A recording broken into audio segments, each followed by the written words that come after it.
Okay, we are live once again. Stand by, let's get our Amazon thing going here. And we'll kick things off on Amazon simultaneously. Okay. And it looks like we are up and running on both platforms. And today we're going to take a look at the Fire TV Stick 4K. So that is what we're looking at today, and we're going to get started in a minute, but I'm going to say hello to some of my friends first. So Arif Hassan is always first, or actually close to first here. Jason Jones is here. Romerick is here. William Wilkinson is here. Hope the job interview went well. Jason Jones is here too. We are all here. And Recipe Bob is here, and Rob Hanks is here. I can see how my notifications work. All the usuals come right in. So we got a new one today. By the way, I walked into my door yesterday after, I just like walked right into it. So I got a little cut on my head, but it hasn't affected my limited mental capacity. So we're in good shape. Alex Paramo is here. Hello there. Yeah, so we're going to test out the Fire TV Stick 4K Max. Do you need this? Most likely no, because I think the Fire TV 4K, which costs like half the price, is pretty much offering the same feature set. The difference, though, is that this is faster and this supports Wi-Fi 6, which the other one does not. So I'm hard-pressed to... It's got a little bit more RAM and a faster processor. I think the Cube is probably still more powerful, but we will determine all of that as we start playing with it. Let me get a few things organized here too, because I have to get my apps ready to load up on this thing. So if I go to, I'm just checking my NAS, because I do have, yes, I got to go grab the latest 3D Mark benchmark. That's the one we like to run on these devices when we get them, because it's a good way to measure performance from one generation to the next. So we're going to grab the latest and greatest. So let's install that real quick, or download that, and then we'll put that on my NAS so I can install it easily. Now, what I'm learning so far with this is that it does not yet support 64-bit applications. So this is still going to be limited to 32-bit apps, if I'm not mistaken. We'll put that to the test in a little bit. So I don't think we're going to be able to get the Dolphin emulator to run on this, because I do believe the Android APK requires a 64-bit device. But we'll try it out anyhow and see if it will work. But I'm sure we could get, RetroArch to work on it. So if you're interested, maybe we'll pursue that a little bit, but we'll see what we come up with time-wise on that front.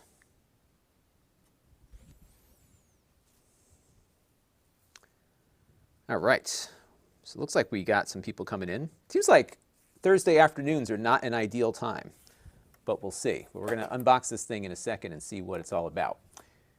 Oscar Cargo 29 is here. I am on Tech is here. William met the mayor yesterday.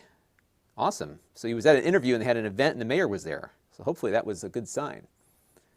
And Eric, yes, we haven't even started yet. So you are making good time today. I'm starting a little bit earlier, or earlier than I usually do. This showed up today. I was expecting to do something totally different this afternoon, and then this thing showed up. So we are going to unbox this now and then see what else we can do with this as we're playing around with things. So yeah, so this has pretty much all of the same features of the regular 4K stick that costs less. The difference is that it has better performance. And you know, it's interesting, they're not really talking about performance for gaming or for applications, just that it streams faster. You know, that your 4K stream will begin quicker and maybe be a little bit more reliable because of the Wi-Fi 6, but it's not, it's funny that they're not really focusing on performance in the way that you would think they would, right? So we got the controller here. Surprisingly, this is still micro USB, not USB-C.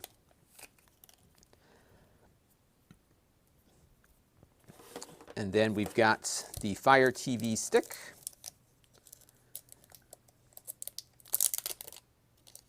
And it's about the same size as the other one. It feels a little heavier maybe. So the only way you know you've got the Max here, actually there's no way to know. It's hard to tell it apart. Yeah, it doesn't say it on the back here. I'm guessing maybe the logo is a little more up to date. So we got that. And then we have our little HDMI extension thingy, which we're going to use because I'm going to plug this in. So you can plug it directly into your television, or, actually I can't use this, can I? Or what you do is you plug this into here, and then you plug it in somewhere else. And that's what we're going to do, because I've got a little capture box on the ground that's going to output to this monitor. And then we have our power adapter. And this is like your standard 1 amp power adapter, yeah. 5 volts, 1 amp.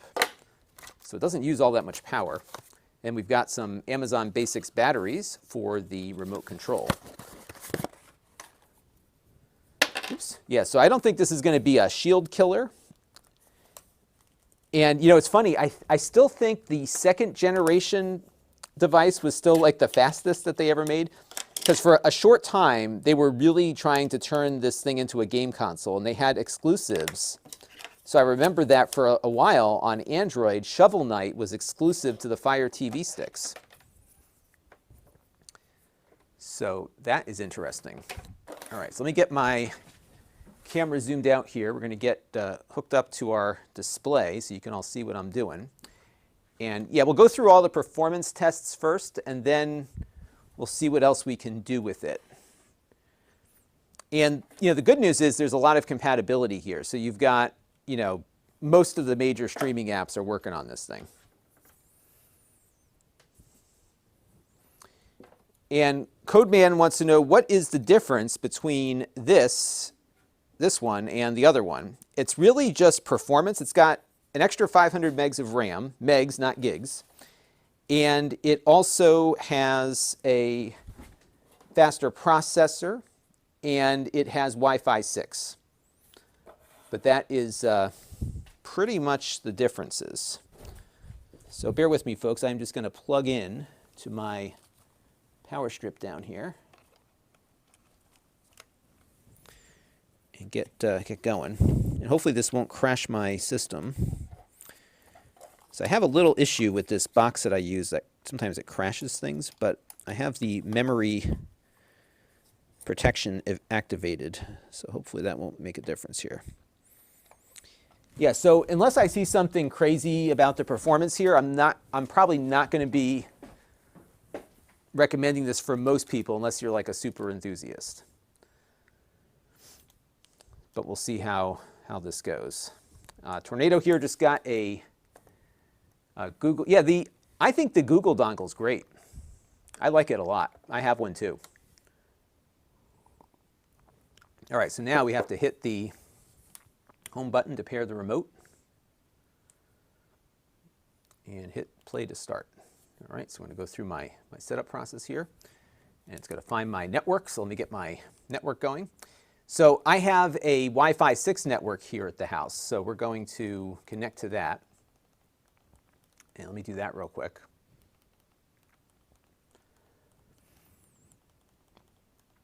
So we will be able to see whether or not this Wi-Fi 6 makes a difference or not.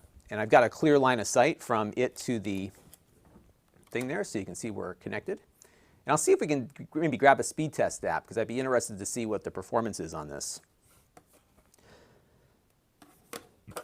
And just to make this relevant, I'll put the box here so you know what we're looking at because I had to plug it in on the floor. And it's downloading a firmware update.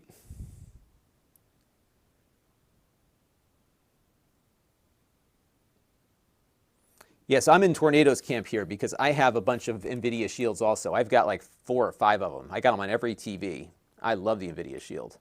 Although I will say this, I am noticing with Disney Plus, Apple TV Plus, and a few others, what I am noticing on my OLED TV, because I have the motion smoothing off, is that all of those apps, when they have a 24p movie that they're playing, it doesn't switch the TV into 24p.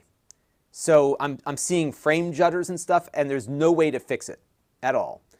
So I have been using my TV's built-in apps now and outputting audio over ARC because that seems to work better. And so that's the one thing that I've noticed is that we're not seeing the frame rate switching going on as much as I would like it to. And I believe there's a setting on the Fire TV to do this. And I need to look into this issue more because that could be a differentiator when shopping for a TV stick for a 4K TV that no longer has apps that work on it. Frank Castle, yeah, we'll look at that in a little bit. It does not support 64-bit apps from what I'm reading in the specification sheet there. So that's going to be an issue there. I don't think we're going to see an NVIDIA Shield out soon. Here's my prediction, though. When you see a new Nintendo Switch, that is when you'll see a new NVIDIA Shield, because the Shield is a Switch. It's the same SoC, just different software and hardware, but the guts are the same. You can expand the storage if you plug in a USB hub, and on the chat window, I have, or in the description if you're on YouTube, I have a link to a compatible device. It also has Ethernet on board. Yeah, and I would say this is not an upgrade decision, for sure.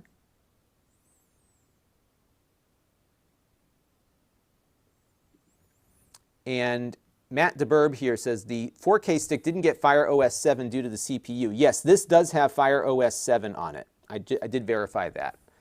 But it's running it in 32-bit mode. So we'll wait for the thing to finish up here.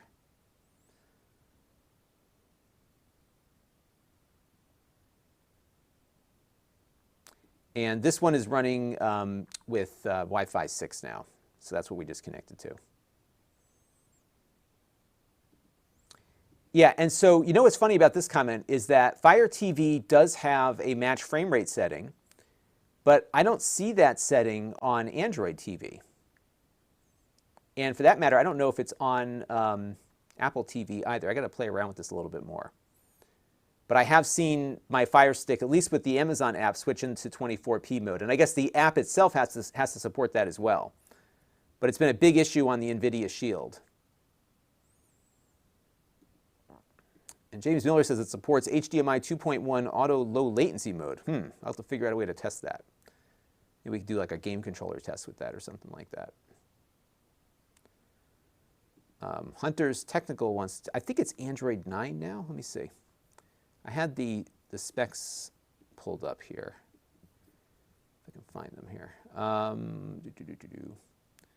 Yeah, so it's Fire OS 7, and it's Android 9 underlying it. So it's Android 9, but it's the Fire OS variant of Android. Eric's wife works for Amazon, and they gave her one of these. Yeah, it's probably the old one. This one just came out. And Oscar's got his first generation. Yeah, these newer Fire Sticks, the ones that are available now, even the least expensive one, like the regular Fire Stick, they're pretty powerful. And actually, if I'm not mistaken, the Fire Stick is the same as the 4K stick, just that one does 4K and the other one doesn't. But yeah, all the old sticks did not perform very well. But these new ones, I think, are a little better. And we're just waiting for the update here to finish up. And we'll see what we end up with here when it's done.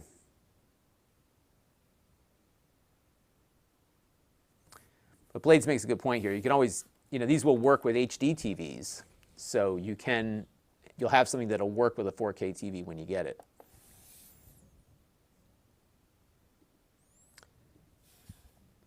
Prime asks, what is the point of these upgrades if you have a 4K device? I think the big reason would be that well, first of all, here's a great example on my desk. So this is a 4K monitor, but of course it doesn't have any smarts built into it, which may not be a bad thing.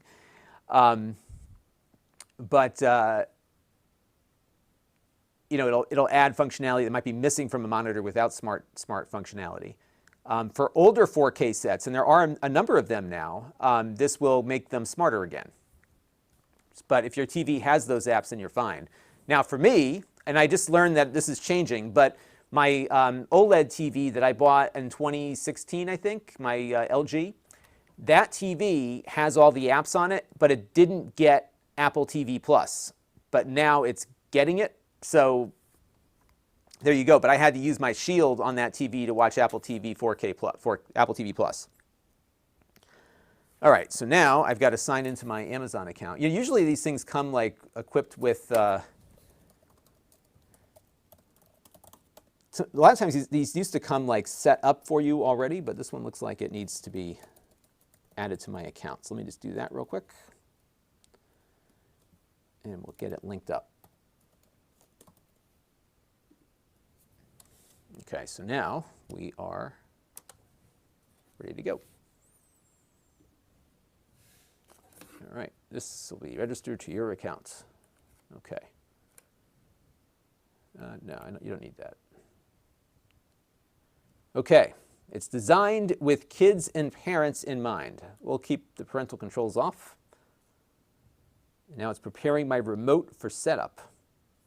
Should I be scared? Okay, so we're going to skip this because, that reminds me, I got to go through this whole thing with, so what you can do is you can have your Fire Stick control the TV, but we're not going to do that because this monitor is not controllable. I was going to say LG. Hopefully that'll be all right. I don't want to go through this. I don't need to. It's interesting. They're kind of forcing you to do this whole TV setup thing now, which I don't really want to do. Because this is just a monitor. Okay, so I'm just going to lie and say it all works. Okay, now it's optimizing.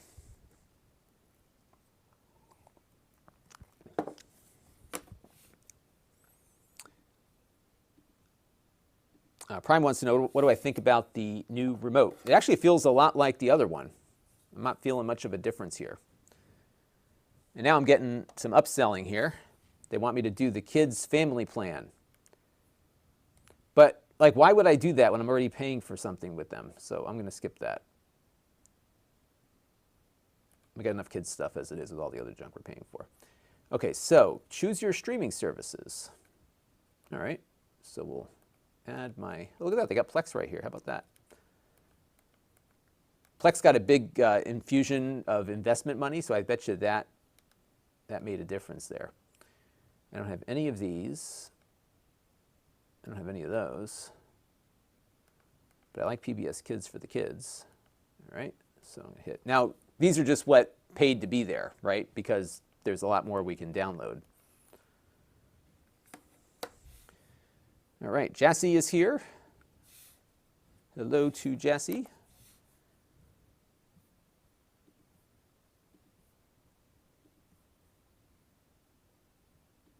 And Soundman says, I wish someone would make a streaming device that has standalone audio out. That is a problem. I guess you could get one of those HDMI splitters that breaks the audio out, but that's kind of a pain, right? Okay, so now I'm going to add my profile here. And you're probably going to see a bunch of weird UFO stuff, but That's just because I've been into the topic lately. Okay, check out available free trial. Okay, so we're in. So the interface looks a lot different, doesn't it? But what I like about this so far, and I know my friend Elia Saba on AFTV News has written about this, what I kind of like here is that this is feeling less content-centric and more app-centric, which I kind of like. So here's like live TV options. And we've talked about all these freebies in the past. So you've got like all the free stuff like right front and center. So that's really nice. So I kind of like that. And Martin Paolini is here. I'll say hello to a few more folks. And Codeman makes another good point about private listening. You know, that's one thing on the Roku that you can do.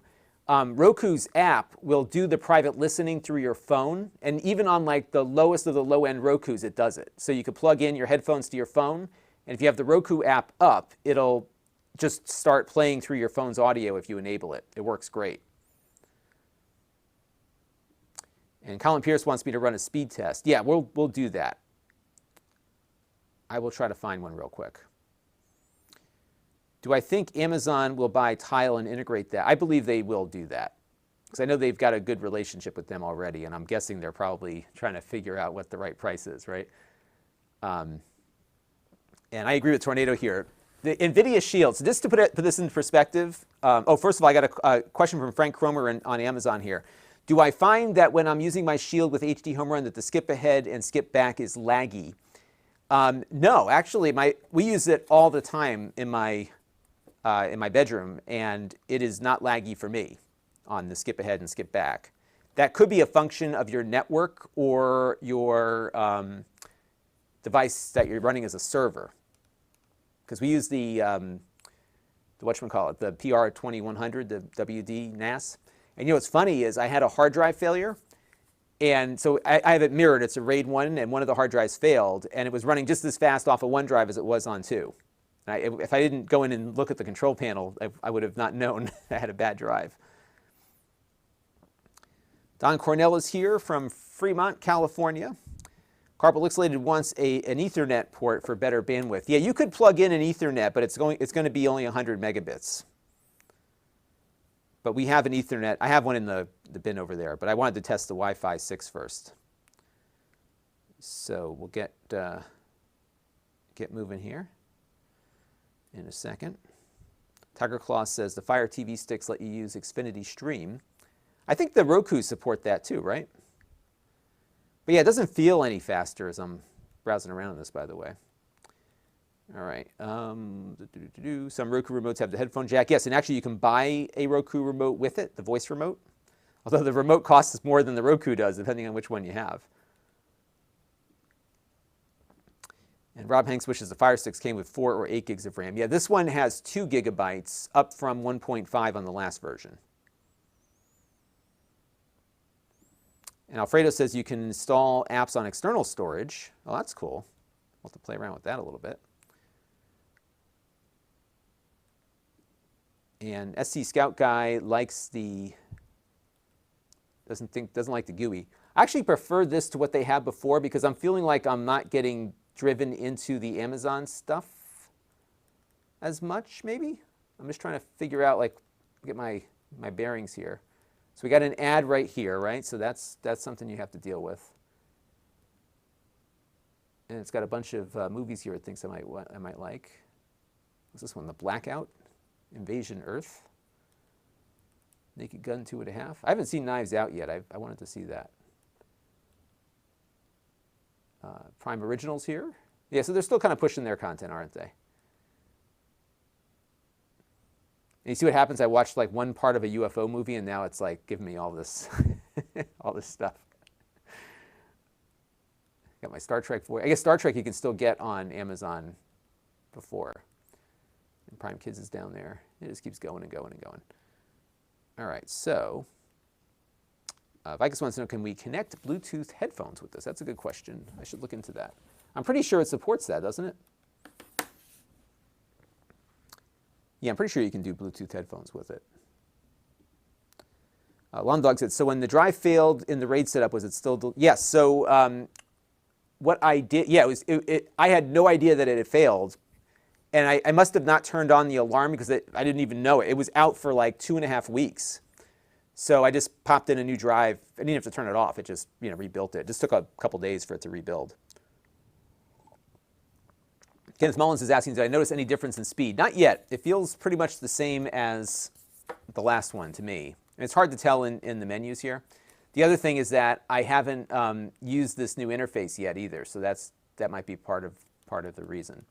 All right, let me see if I can find the speed test app so we can test and see if we're doing the Wi-Fi thing. And you know what? It's funny. I'm not finding an app store. I got to get my bearings here. So let's go back home. And how do we download more apps? They really just kind of keep you locked in here, right? So I got my Xfinity thing. I got to play with that too. So I have a cable subscription.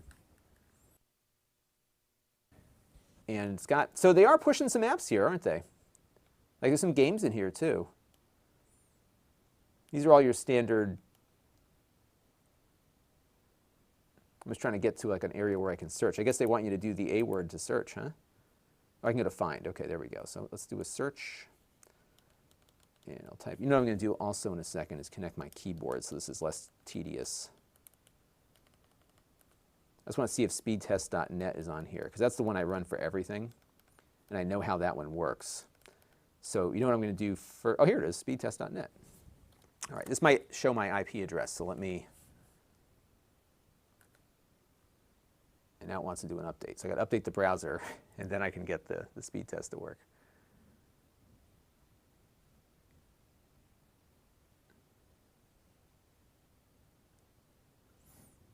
All right, so we're going to let the Silk browser has to update. I think I might do better with the native speed test app, so I'm going to go look for that while this is updating. And the other thing I'm going to look for is my friend Elias Saba has an awesome app called Downloader that works really well.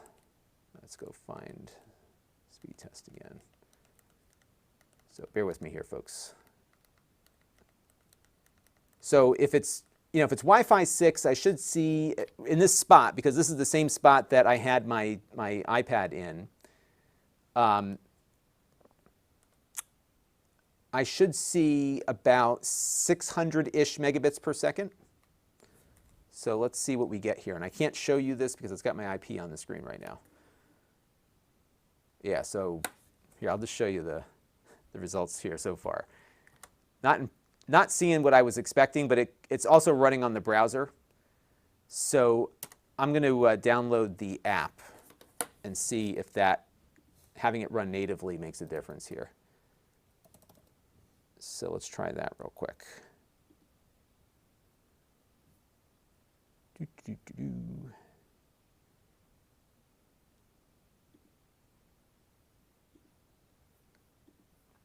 And so we also have to download the Downloader app for making this easier.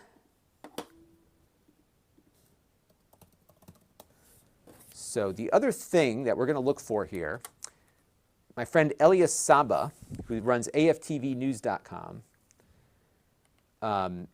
has a great app called Downloader. If you hit D, you get it. So this is a great app.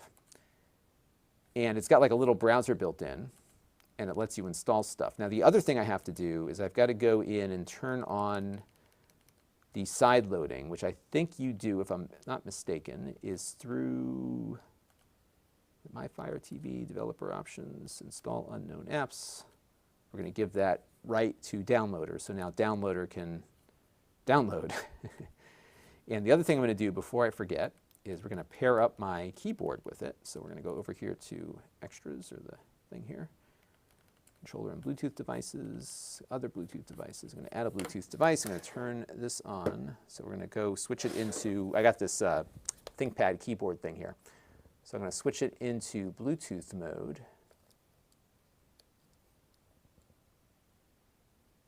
And we'll have it start pairing here. And it should see it.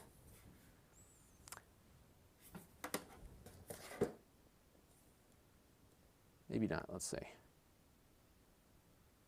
It is blinking like it's going to pair up.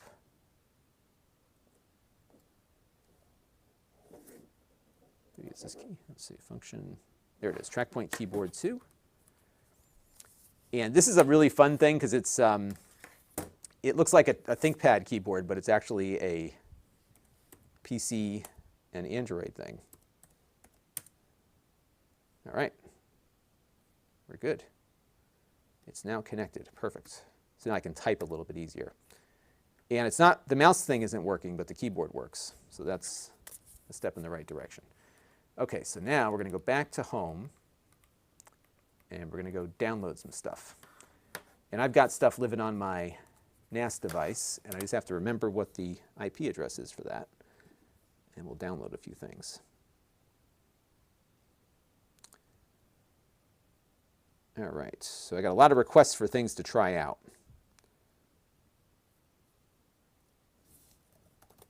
And bear with me here, folks. Yes, okay, so we're going to do that. And so, oh, the mouse does work. So check it out. I've got my, I got my track point. And this app supports the mouse. So I can use like this ThinkPad keyboard with it. Isn't that cool? So we're going to download a couple of things. And we're going to do, this is off my local NAS server here. So we're going to grab 3D Mark APK and hit go. And this is just going to download over the local network. Although I have to say, it doesn't feel like it's like Wi-Fi 6 speed here, right? Do I want to install the application? Yes. So we're going to install 3D Mark. We're going to run some benchmarks. And we'll also grab the speed test app and see how that works.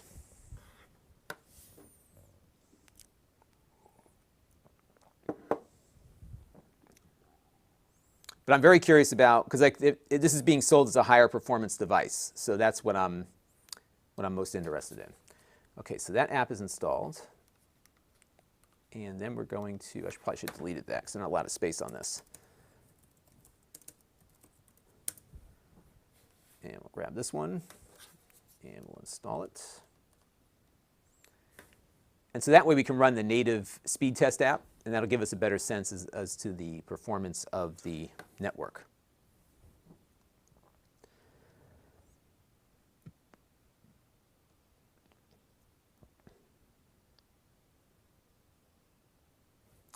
Okay, so there we go. So let's launch that app. Go to open. Oops. Okay, it's loading up right now. Ooh, that looks awful. Hang on. Yeah, so this doesn't quite work well with the screen.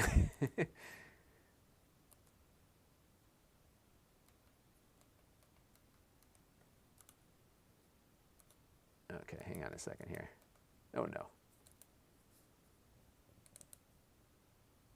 Shoot.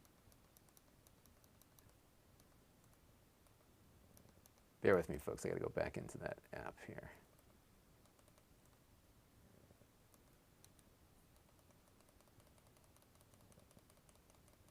All right, let's go back into the app. Let's go click done. Yeah, so it's like all squished looking here. Oh, there it goes. Okay. Ooh. Yeah, so here's the here's what it's looking like. I just want to see if I can change. Okay, so we're on the Boston test server. Okay, so let's try it on the Boston server. This is like a, don't ignore the video. Let's see if it works. Okay. Actually, it looks kind of cool like this. All right, so that gives us a better feel. So we're, you know, it's about half. I wonder if this is like a single speed radio, if you will, because I have a symmetrical 3 gigabit connection, so I'm getting about half of what my iPad got in the same spot. So it looks like the most you're going to push out of that Wi-Fi is about 360 megabits per second. So that's what you're going to get there. For 4K, I mean, that's fine, right? I mean, actually, that's enough to get, well, of note, here's what's of note here. Because we were talking about plugging Ethernet in. Remember, you're dealing with a 400 megabit USB 2 connector on the side of it. So if you were connecting Ethernet, we'd actually see likely lower performance out of that port versus the built-in Wi-Fi. So here's like one of the few times in which I would say if you have Wi-Fi 6, the Wi-Fi is probably the better option over, right, over the USB Ethernet, because the USB is super slow on this. All right, I'm just reading through some of the responses here.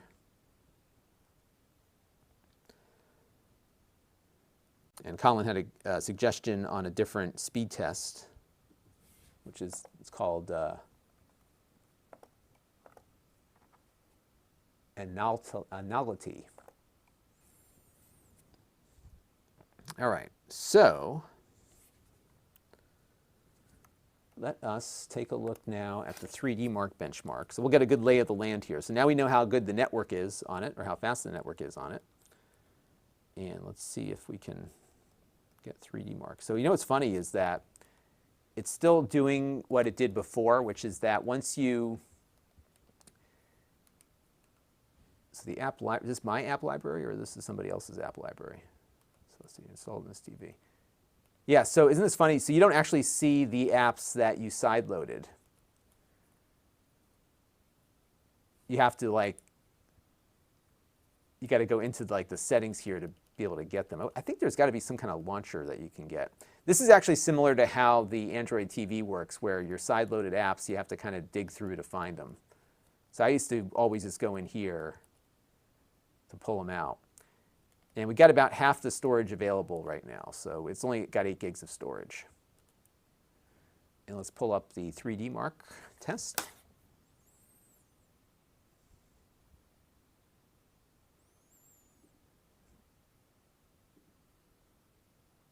Yeah, we'll do some Plex performance too. Actually, I'm curious about Plex because we've often struggled to get these Fire Sticks to work with my 4K Blu-ray movies. So I've got, it's off right now, but I have my little home theater nook here ready to go. So when we're ready, we can plug it into the TV and see how it works there. All right, so now we're going to go, you know what I'm going to do actually is, all right, so Wildlife won't work on this. Needs Android 10, but we can do Slingshot. And Slingshot has been the test that I usually run on these. So we'll download this real quick and see what we get out of that.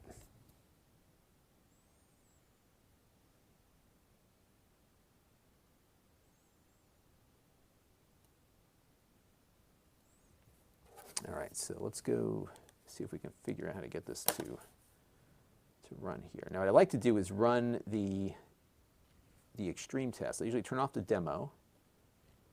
And we're going to turn this on just so we can see what we're looking for here.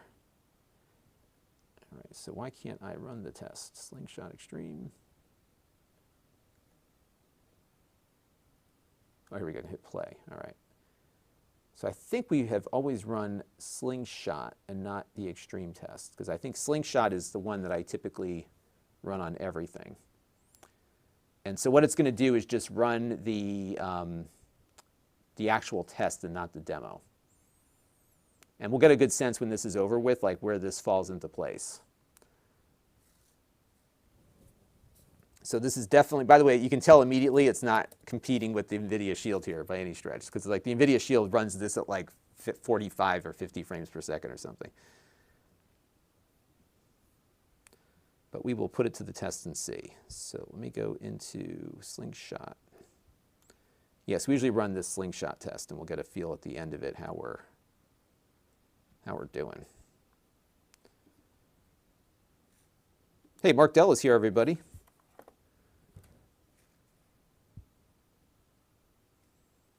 Yeah, I think what makes sense for these boxes is that after a while, your TV is no longer smart, and this monitor has never been smart. So if you're in a college dorm room or something with limited space, you could plug one of these things into the back of your monitor that you're using for your PC, and suddenly you have a TV. You get some speakers hooked up, and you're good to go.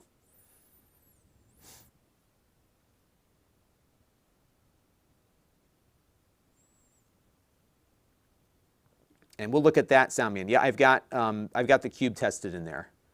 In fact, if you go to Lon.TV/benchmarks, you can pull up my charts, and you'll look on the bottom. There's a 3D Mark Slingshot Unlimited test. And I have tests going way back, like to the original Fire TV. And to put this in perspective, let's see if I can find it on the list here. I'm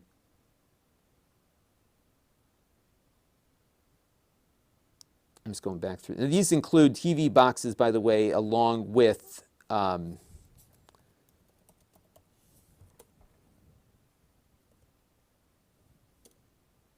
You know what's funny? I thought I had, I must have run the other tests, the older one.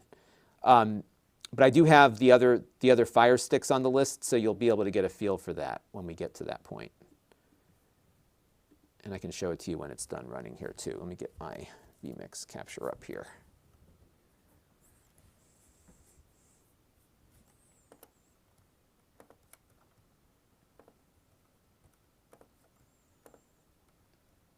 Okay, so if you go to Lon.TV/benchmarks, we can dial in the score now. And what you will find here, and give me 1 second to turn my Do Not Disturb on. What you're going to find here is that, yes, this is more powerful than the Fire TV Stick 2020 and the 4K, because you can see we got a score of 708 versus a score of 502. But we're not working our way too far up the ladder here. So you know what I'm going to do? I'm going to make these yellow so that you can see it. And let's go up the ladder here and see where we are at. So this is the Google Chromecast with Google TV. So that's the Google dongle. So we're faster than that. But from a TV box perspective, and even a tablet perspective, I'm just looking to see what would be a comparable. Yes, I've got a bunch of TV stuff and non-TV boxes mixed in with it. So the Fire TV Cube, that was what somebody was asking about. That one is still the more powerful option. That one comes in with actually a pretty good score, 1696. So this one is the most powerful Amazon device. And it is basically twice as fast when I'm looking at the graphics tests. And then by comparison, here is the NVIDIA Shield TV, and that's the 2017 one. The 2015 one is actually a little faster. So that's the Shield TV. Basically, the box that is how old now? What is it? We're in 2021, so that's 6 years old. It is still unmatched.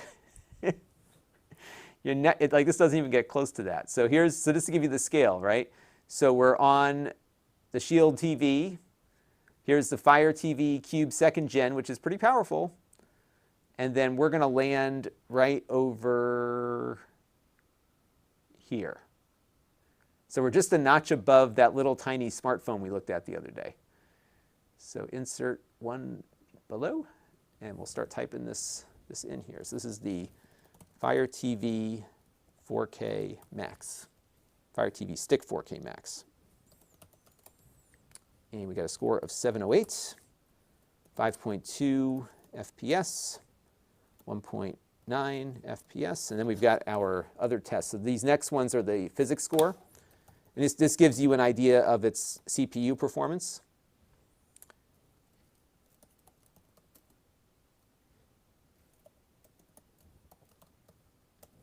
So, it's better than what you get with the 20, I mean, their claim that this is the most powerful stick that they've made is correct, right? Because we get, what is that, about 25%?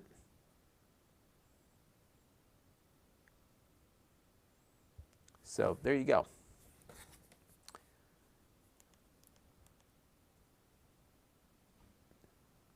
So it's faster, but it's not in the range of something that's going to run the Dolphin emulator, for example, right? I mean, it's definitely got a little bit more oomph to it, but not a whole lot.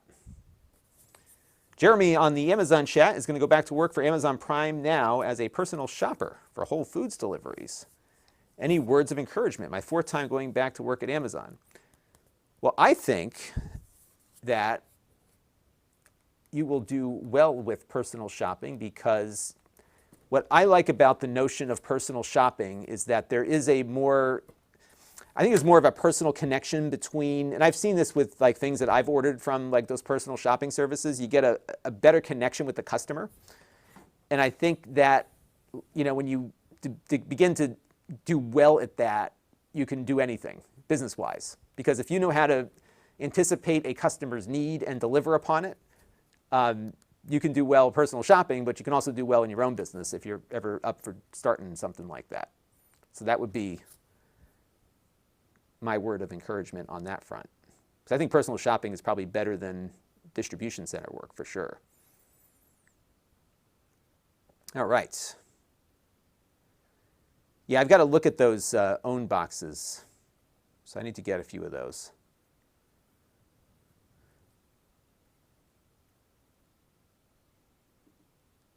Yes, Mark Dell, I will gladly be a personal shopper for anyone who wants me to spend their money. I will do that for you. Just give me your credit card, and I'll keep the stuff for a couple of days to play with it and make sure that it's in good shape. So our questions have been answered here, at least from the technical side of things. This does deliver better performance, CPU-wise. I think the bigger story here is probably the Wi-Fi 6, because as you saw, we were getting, about 325 megabits per second.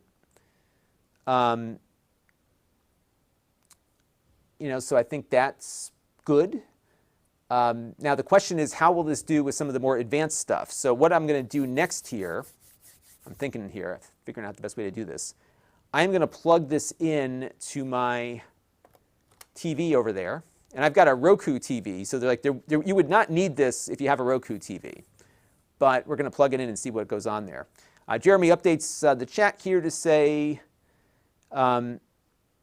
yeah, so what's funny, Jeremy, about that comment? So Jeremy was saying that a lot of times customers think that he can change things for them on the fly as far as addresses or credit card numbers and stuff. And what's funny is that when I'm doing this stuff, which is the Amazon streaming, sometimes people jump into the chat asking me to credit their order or get the status of a return, and I'm like, I don't know. I don't know how to help with that. I'm sorry. So it's funny how I think people just think that you work for the company or you're showing up on Amazon, you must know where everything is. It's funny how that happens. If you were a small business, you certainly would, right? I know with me, if somebody writes to me, I can figure out what's going on. Blades here says that if you don't have Amazon Luna, which I don't, a 4K Fire Stick will suffice. I agree with that. I would say that, if you're using Amazon Luna or you're doing some of the other gaming services, that extra bandwidth does make a difference too. Steve McHacken here says there's a new video and audio setting that checks the compatibility of your monitor. Oh, cool. We'll try that out. All right, so we'll plug this into the TV real quick and see what we get out of it. Cat Dog wants to know my thoughts on the Xiaomi TV box. I use that one. I think that one's running Android TV. So, this is this is different because it's running Android or Amazon Fire TV OS. And if you're really into the Amazon ecosystem, then this is a good complement, because if all your stuff is on Amazon, it's easy to get to. But I think you're going to have better compatibility with this, because I think this supports, Amazon and Roku now kind of support everything. Although Roku's at war with Google and HBO Max, so I'm not sure how long that statement will be true for. Here's another good example as to why you want, or you might need one of these. So SC Scout Guy's parents are using a 50-inch plasma. Yeah, so this is exactly why you would buy something like this, because you can just plug it into your old dumb television, and you have suddenly something that works with it. And I think for most people, the regular Fire TV stick is going to actually suffice, because it's going to be fine for those old plasmas. I had a 720p plasma for a long time. And Jeremy says he did work as a personal shopper. You know what I found with the personal shopping too? Because during the height of the pandemic, we just didn't go out anywhere. And We tried a bunch of the personal shopping services, and it was interesting to see the difference in attention to detail that some of the shoppers put in versus others. So like, for example, we had one guy who, put all the ice cream in the cart first, and it took him like 2 hours to get all the stuff that was on the list. And by the time he got here, the ice cream was melted, right? So, the attention to detail stuff, I think, makes a difference. Julie Zan wants to know, can I try out the Amazon Live app? Oh, that's a good question. Is there an Amazon Live app? Let's look for it. Yeah, you should be able to watch Amazon on Amazon, right? So let's look for that. Amazon Live Shopping. I've never even looked at this. So let's try that out. Oh, there it is. How about that? Am I on that? I don't think I'm on the picture. This app has an update, so we'll update real quick. So apparently it was installed on my Fire TV already.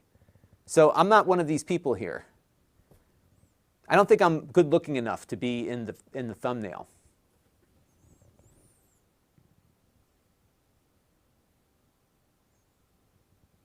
All right, yeah, this is going to break the internet, as Mark says here. We're totally going to break the internet. But hey, we got a question. How does Amazon Live work on this thing? We're going to find out. New live streams around the clock. They don't stop here on Amazon Live. See what everyone is talking about? Okay, let's try it out here. I didn't even know this existed. So let's find, oh, here we are. So we're under the electronics thing. And here's oh, that must be fun. We need to do this. We should order a pallet of returns and see can we watch this guy? I want to see what he's doing here. So where's the pallet? Oh, he's just going through stuff here. Okay, so we'll come back to him when he opens it up. Okay, so here's our stream. Well, this is cool. So now this is like the inception moment. It's that scene from, what's that scene in Spaceballs? This is now. That was then, but now this is now. And that, you're going to see in a second here when we flip off of It's Your Boy there, it's going to switch over to like the, it's going to go like super wacky. Yeah, so now you're seeing a window and a window and a window. So once we get to mine, let's see here, once it tunes into it. This is cool. I think this app looks great on here. So I guess you could order. So here's the Ethernet device I was talking about. I would not actually recommend the Ethernet if you have Wi-Fi 6 on this one. Oh, I see, because we're looking at, yes, now we'll get to mine. Here we go. So it looks like it's a bit of a delay from what's live. But you see how it's like jumping. So this one's always going to be behind until it catches up. That is crazy. I can't even get my head around that. It's like quantum physics. Okay, so now if we go in here, so for example, let's look at the Ethernet adapter. And what happens? Oh, it pulls up. Oh, it pulls it on the side here. Look at this. I could just like buy all this stuff right here. So if you're watching me right now, you can buy your own Fire TV stick as I stream. But I'm seeing there's some lag here when it pulls up that thing. And I can also browse to the product page. So what happens when I do that? I guess I'm going to buy it here if I'm not careful. Let's add it to the cart, and then I can go and see the full details. And then, so what's it going to do now? Okay, so then it brings this up. Oh, and it puts me picture in picture here. He looks a little scared reviewing the Fire TV stick. Well, this is cool. Now, what they don't have yet, apparently, oh, it's got videos, yeah. Oh, that's cool. So now they've integrated the Amazon video thing that I do on here also. So if we play his video, well, that's cool. But you can't, there's no buy link on his video. That's neat. And then we're back to here. This is actually really good. Yeah, the quality, so I'm on a 4K monitor. Now, I'm not sure about the quality, Mark Dell, because Amazon doesn't take a 1080p stream right now. It's just 720p, so it's a matter of how well your display updates. But there you go. Well, thank you for the suggestion, Julie, because I hadn't seen this app in action here on the TV. There's a lot of stuff going on right now. So these are the ones that Amazon does. So Amazon has their own streams. And so they're doing an author Q&A right now, and they've got, and these are other influencers doing stuff. And I think, though, that, okay, live and trending, so here we go. So apparently I am live and trending. It's just not, I'm just not getting ready for Halloween like Jenny Jow Wow Farley is. She's going all in on that. She's like Princess Leia's costume. This kid must be having a blast. My daughters love getting dressed up. Let's see if he's got the, no, it looks like he's just talking about stuff. I want to see his palette. I want to do this. I know there's a place you can buy these palettes from, so maybe we'll do that one day. We'll get it delivered to like a warehouse and we'll go on location. And here's Steve doing some deals. Cool stuff. I wonder if it ranks it in the order. No, I'm trying to figure out the order of these. I'm guessing Amazon obviously gets prime billing here. And so Carla's doing, see, the beauty stuff always does better than the tech stuff does. So she's getting 29, he's getting 21. Look up the number of viewers. So I've got 31 on here right now. That's cool. That's very neat. I had no idea this existed. Okay. Yeah, this is not happening. And don't even bring up the Jabba Palace outfit. So off topic, but on topic, are these Amazon Live review videos monetized like YouTube? So the way these work is it's done by affiliate link. So if you purchase something while you're watching the stream, then I get my standard Amazon commission. So I think it's like 2% on a Fire TV stick, for example. Yes, Tornado, you make a very good point. I need to do that Flowbee thing still. It would have probably been better during the pandemic height when everybody was locked down, but I should probably still do it. What I tried to do, I actually made progress on this. I got, so you remember George Clooney had said he uses the Flowbee? And so I managed to track down his agent, his PR person. And I got to his PR person, and I think they asked George Clooney because he said he would check, and then he said he couldn't do it. But like, I think they actually asked George Clooney if he would come on. So I was going to have him guide me as to how to use the Flowbee. That was my plan. But I think the Flowbee thing kind of got out of control for him, so that was why it happened. All right, so now what we're going to do is we are going to, oh, here, Free in Nature wants to know, can you watch local channels on this? You can if you have an antenna device. And the one that I use, let me go find it real quick. Actually, this might be a good test for this also. So we're going to do HD home run. So I have something called an HD home run, and I'm going to add it to the product carousel right now. And in full disclosure, they are an occasional sponsor here on the channel, but I've been using this. This is actually how I got started on YouTube. I reviewed the HD home run that I bought, and I liked so much that I just use it all the time. So I'll add a couple of these to the carousel here. Now these HD home run devices, for those of you who are not familiar, are network TV tuners.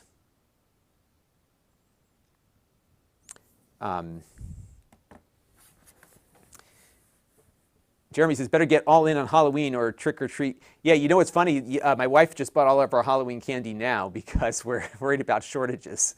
So we got a big bowl. I've already eaten half of it. So this is the app. It's called HD Home Run. You need to have an HD Home Run tuner also, which I have. And it's on the network. So what's cool about these things is that if you can get over-the-air TV where you are, you plug an antenna into the HD Home Run. They've got one that supports 4 tuners at the same time, so you can watch 4 different channels on different TVs in the house. And what it does is it puts the antenna on your network, and then any device with a screen, like this thing here, becomes a television. So I'm just going to download the app. The app is free.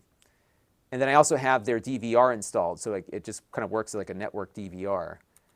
And I have what's called the HD Home Run Prime. I got to wait for it to load here. So it's finding all my devices. And once you have it set up, there's nothing to do. It just comes up. But I got to turn this off because this is copyrighted stuff. So let me go pull up a channel. This actually is a good test because this will be a good indicator as to its performance. So I'm going to pull up my local, so all the locals are doing, here, this one I can do. So this is MPEG-2 video that's coming in over the air. And this is on the Wi-Fi 6 network. So if we switch to another channel here, let's go to PBS real quick. This is another MPEG-2 stream. This is actually feeling pretty close to what it feels like on my Ethernet-equipped device. So I think this is another example of why the Wi-Fi 6 here makes a difference. So that's pretty good. Now, on Ethernet, on a faster device, oh, geez, I got to turn this. Soccer is awful. If you have soccer on, you're done. Like, copyright strike, the whole nine. So let's turn the soccer off real quick here. Usually if I do this like around noon or so, I get all the local newscasts, and that's a lot easier. All right, let's take something else I can find here. Yeah, it's pretty good. It feels snappy. I mean, it's like it's fast enough. You know what I mean? Like that's what it feels like to me. And this is a standard definition broadcast, so I can pull up the thing here. And this is the HD Home Run app. Now, if you had one of these HD Home Runs, it would be pulling over-the-air content in just like this. Now, mine is pulling in cable TV because I have the HD Home Run Prime that works with your cable television. And let me find the local cable network. Here it is, NECN. It's New England Cable Network. So, you know, it just comes up. It's good. You can browse all your stuff here. And that's like their channel guide. You either love or hate the channel guide. And Jeremy uses the Channels app, which is another app that works with the HD Home Run. So what's neat is that the HD Home Run is an open platform, so it works with more than just their own apps. You can kind of choose how it works. But yeah, actually, I'm going to make a note of that because that is a topic we talk about. So it works great. I mean, it's, you know, I think on the original stick, it's probably going to be pretty close. The network performance is better for live TV because you have more bandwidth available. And Wi-Fi 6 is better at multiple clients pushing a lot of data. So I think that can work.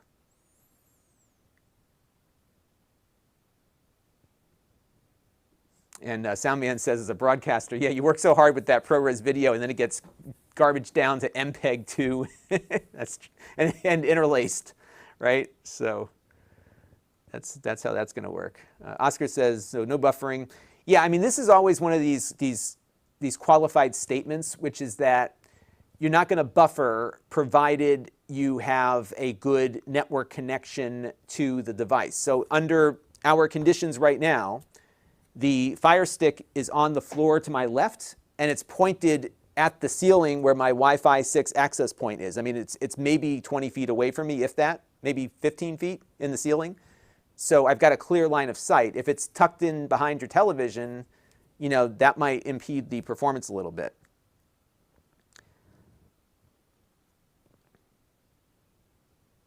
Mark Tell, yeah, side hustle as a Halloween candy scalper. That's what I'm going to do. They're going to come to the door. I'm like, you want some candy? How much you got? And SC Scout Guy just got to the, yes, so the new ATSC 3.0 is making its way out. I don't think it's come out to Connecticut yet, but we're going to have to see how it's looking here. All right, so now let's plug it into my television. And we're going to see how it works on the big screen. So I'm going to disconnect it. Hopefully I don't lose you all when I do this. You all still there? Yep, you're all still there. Perfect. Okay, so we're going to grab the Fire Stick, and I'm going to plug this in now into my home theater nook over here in the corner. So that's my TV. You're going to see me walk in front of it in a minute because I'm going to plug this into my receiver, my TV receiver. And we're going to reconvene over here. And this will be more of a real-world test. Now, again, I'm not going to be able to show you any copyrighted stuff because you put the Squid Game up on there and everybody's going to be all bent out of shape from Netflix. But we're going to turn my TV on. Now I have a Roku TV. And this is my receiver. My receiver is not a, it's mislabeling it as a thing there. Okay, so now this is my NVIDIA Shield. So now I've got to go on my tuner here, or my receiver, and find the HDMI port I just plugged the Fire Stick into. That'd be 3. Let's see. There it is. So we're just going to wait for the Fire Stick to boot up. Here I am. Hello. I think it's on that one. Let's see. Yeah. And we just have to wait for the video to pass through. Okay, so now we've got the Fire Stick on the TV, and you can see that it fired off as HDR. And somebody was telling me that there is a way to have it check. So let's go in here.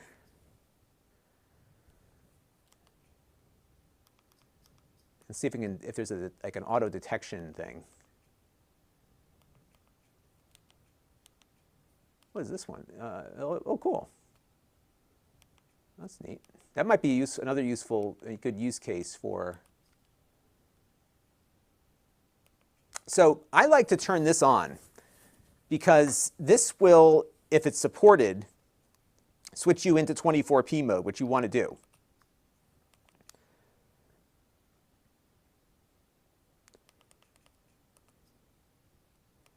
And I'm also going to turn it to adaptive HDR because you don't want HDR enabled when there's no HDR, in my opinion. So now it's going to recalibrate. And we'll confirm that. And color format, so we'll leave that on auto. And I think I can go higher on this TV. Sorry for the blurriness, everybody. I'm gonna manually focus my camera here. Give me a second here. Let's just go in and fix that. Focus. Oops. There we go. Okay. So I have a PTZ camera hooked up, so I just have to jump in here. All right. So now what I want to do is a couple of things. The first thing we want to do is try out Plex and see if I can get my 4K movies to work on here. Actually, you know what I'm going to do before I do anything? Let's do another speed test because now we've got this thing kind of in more of a real-world scenario. So I want to see if this is going to have a lower bandwidth out to the internet versus what we saw before. And I know there's probably a better way to get to my apps versus how I'm doing this right now, but all right, so go to speed test again. And this is all like out of whack here, but let's wait for it to load up. Okay, so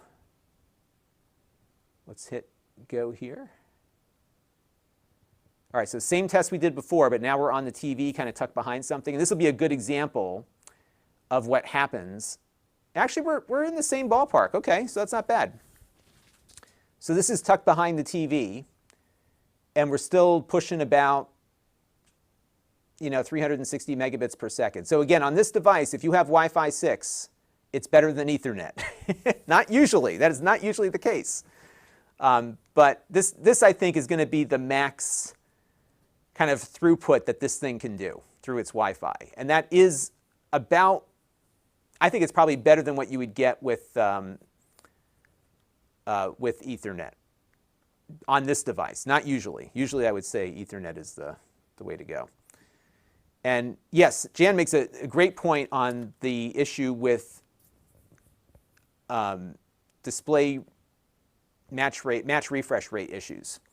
Because that I was struggling. So because my TV didn't have Apple TV Plus, I was using my Shield to watch that new Foundation show.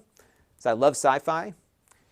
And it was just, it just doesn't match the frame rate, and it looks icky. And I don't like to turn on the motion interpolation because that makes everything look like a soap opera. So if it's 24p, I want the TV to switch into 24p. So there you go. Connie Harding is joining us on Amazon. Welcome. She's been an Amazon customer since 2011. So I looked back recently, and I purchased my first thing from Amazon, I think in 1996. I need to double check that. Let's see how far back I go. So they have, like, in your past orders, you can go back and see like what year you first ordered something. So my first order was in 1996. Actually, October 13th, 1996. And I bought a book. I was still in college. And I bought a book for a class that I was in from Amazon because it was cheaper than the bookstore. And it got delivered to me. I didn't have to go down to the bookstore. So yeah, October 13th, 1996 is my Amazon anniversary. So what is that? That is 25. Oh my goodness. So this will be 25 years since my first Amazon order next week. How about that? So there you go. All right, so let's go do Plex here. Yeah, I was a very early adopter. And this was back when Amazon only sold books. All right, so let me go. Hey, look at this. Is this all the live stuff? Oh, this is news. Okay, so these are all the news stations. So it was another question about live stuff. So like you could also do like the free ABC and CBS live streaming channels. So you can do that too. All right, so now let me go back here. Now I need to go to Plex now. So let's view all my apps. I'm still trying to figure out the interface here, so I'm probably not navigating things as well as I could. All right, so now I'm going to log into Plex.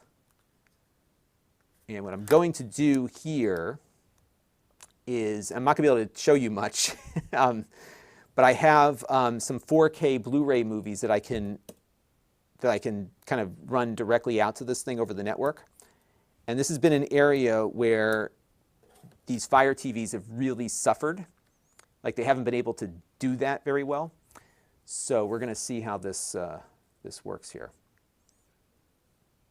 Okay, so we're going to connect to my Plex server here. And we'll continue there. And I got a big old subwoofer hooked up to this thing. So hopefully it won't shake. So what happens, I put this subwoofer, I got the subwoofer in to review a while ago. And it's so powerful, all the ceiling tiles down here shake. It actually doesn't sound too good. So CFW has me beat. His first order was February 3rd, 1996 for $26.41. Mark Dell's first Amazon, we should do like a whole live stream on our first Amazon orders. 2002, he bought the compact iPack. I have one of those back there, except the one that I have, it's behind those arcade things. That one was the original from 2000. And you had those little sleds you could plug into it. So I remember like when I got my Wi-Fi hooked up, I was like so pumped because I had this thing that I could just get on the internet anywhere in the house. It was amazing. All right, so now I'm going to go and play back. I have a 4K version of, let's try this one. I may have to mute my mic here if this works. Oh, hang on, something's not working right. All right, so I've got, so this is my Star Wars Episode 3 here. 4K, it's got the Atmos True HD. Well, it's not, is it Atmos? I think it might be Atmos. All right, so I'm going to hit play. Oh, it's maybe unavailable. What's going on with that? All right, hang on a second. We're going to find a movie that I can play on this thing. So let me go over to my movies. I have like a collection of HDR stuff. So let's go and look for. All right, so let me do. Now I haven't yet re-ripped this one with the Dolby Vision version. Oh, you know what I have to do first too? Hang on a second. Before we do anything, we have to go into our settings here on Plex because I need to activate the pass-through settings. So what we have to do here is go to remote streaming, sweep fades, that's the music one. So pass-through we need to enable. Refresh rate switching to on. It's like getting ready to fly an airplane here. I like to do the resolution switching also. I get the native of everything when I do this stuff. So those are the things that I usually set first before I do anything. All right, so now I'm in my Star Wars thing here. Yeah, for some reason my movies are not playing properly, so I may have to redo my server. Here we go. All right, so now it's adjusting the video frame rate, and I'll be able to confirm that it did that properly. And now this is where it usually conks out on me, but yeah, that's working. That doesn't usually work on these. And I think what is working here is that you got a faster processor, and we're also now dealing with a faster network connection. Hang on, I got to turn the sound off here. 1 second. Stand by.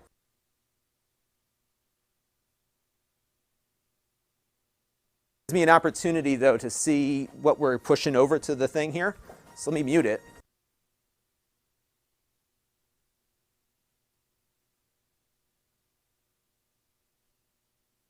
Okay, so that's better. So now what I can do, actually, while I'm sitting here by the TV, I'm just going to pull up my setup screen here, and I can verify what I'm passing to the television.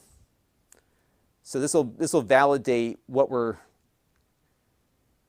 pushing here. So I'll go to my signal info. I'm going to show you this in a second. And it appears as though, hang on a second, I'm just looking at one thing here. So, and I'll tell you what I'm looking at in a second.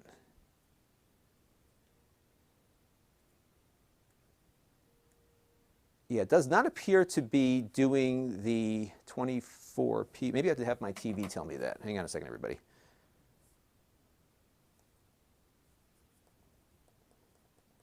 I'll be right back.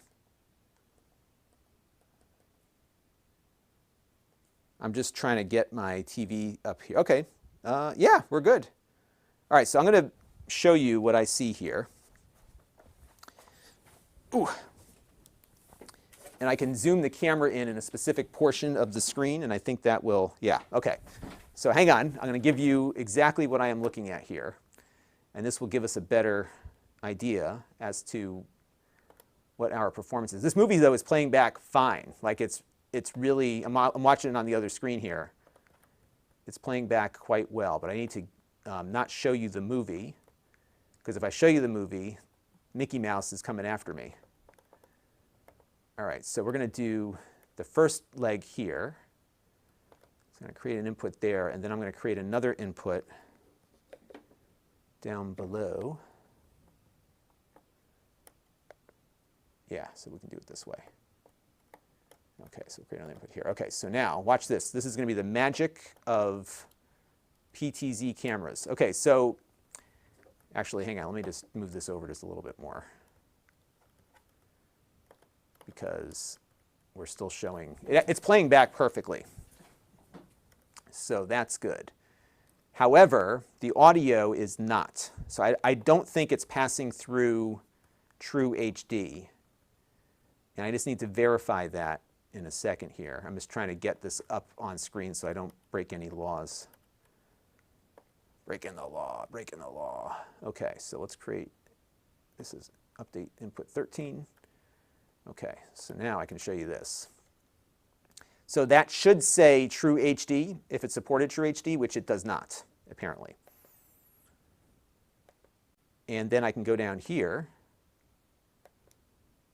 and show you that it is, though, passing through HDR10, and it is switching the frame rate. So that part is good. But the audio does not appear to be working just yet. However, as they say, the night is still young here. So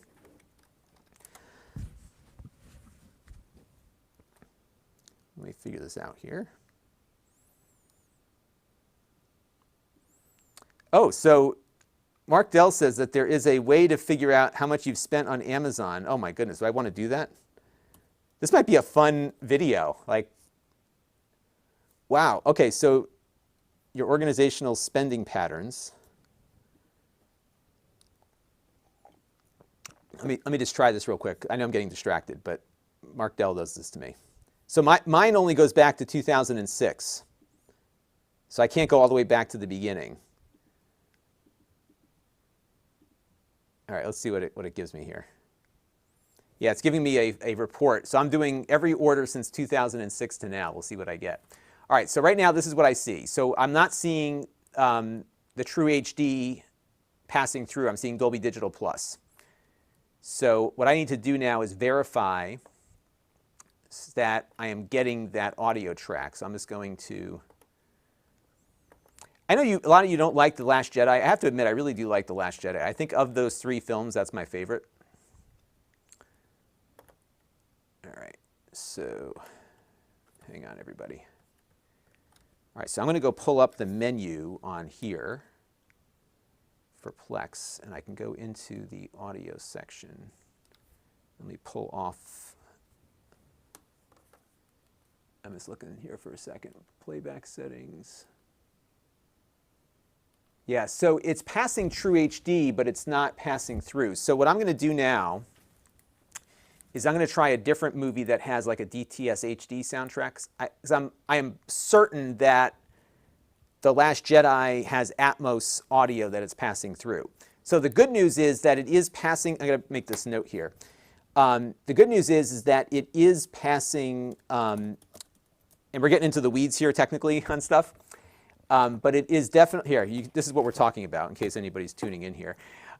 It is passing through all the video properly. So 4K, Blu-ray, yes, frame rate, HDR, and resolution. All those things are good. However, the audio is in question. So I'm going to pick out one more and just see what that one does. And I think I have to rescan my library. I just did a bunch of reorganization of my Plex library.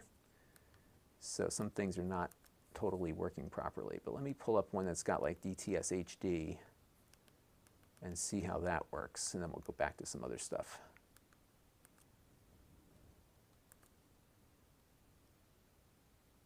All right, let's see what we get here. So we're getting the resolution switching is working well, but the pass-through audio not working. So that is the only bummer right now. But it just on this one. So on this video here, let's see if I can get into that spot.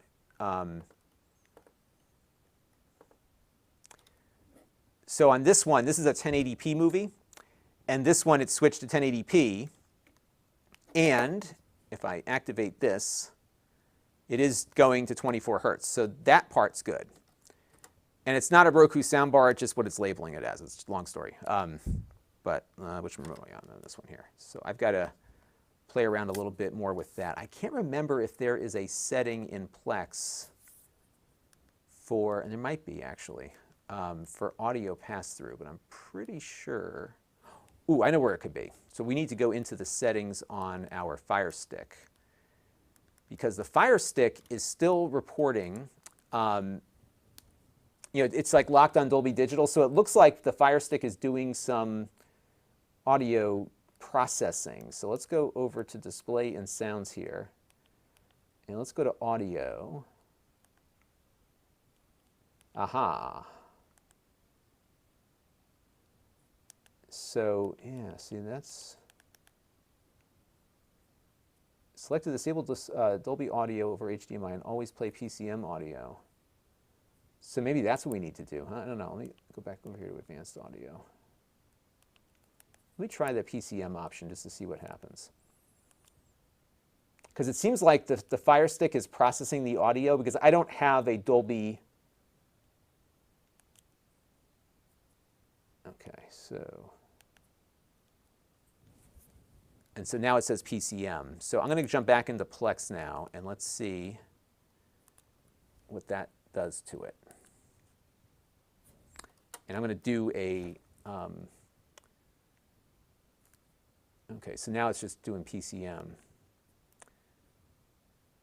I'm just watching it on my screen here. So I have the camera over there, but it's streaming into my system here. So let me just back out of this real quick. And I should be able to go into my Plex settings. And by the way, if you're watching and have never played with Plex, you should play with it if you like media, like I do. So I'm pretty sure that when you do the pass-through is everything.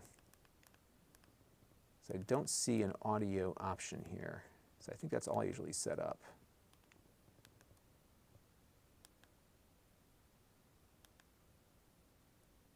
Yeah, so I think we've got everything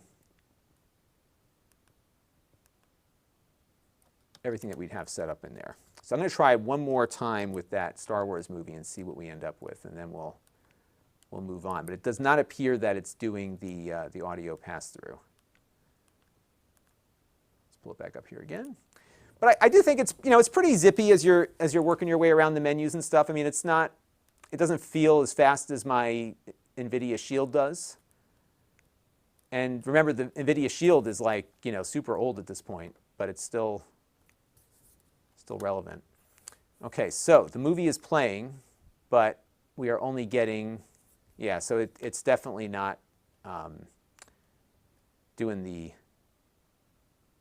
I'm hearing it, but I'm not getting the pass-through audio. So the high-end audio formats, now this doesn't mean that Atmos won't work on Disney Plus, which I'll show you in a second. I know it's going to work fine there, but you're not going to get it on this. So let's go load up a Disney Plus real quick, and that we can do another one of those tests with. So let me go back, and first of all, I'll get a few comments from all of you.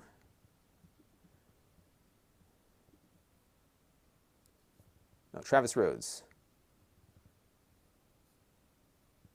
Oh. So the internet says I should have been paying attention to everybody. I like to find out for myself. So HDMI audio pass-through up to 5.1. So we're not getting anything more than what we were able to get. And my report from Amazon, it's taking so long for it to generate. So I started that about 15 minutes. Oh, it failed. My report failed because there's too much stuff in it. So it'll be a mystery forever. I could download it later. You don't want to know how much I've spent on Amazon.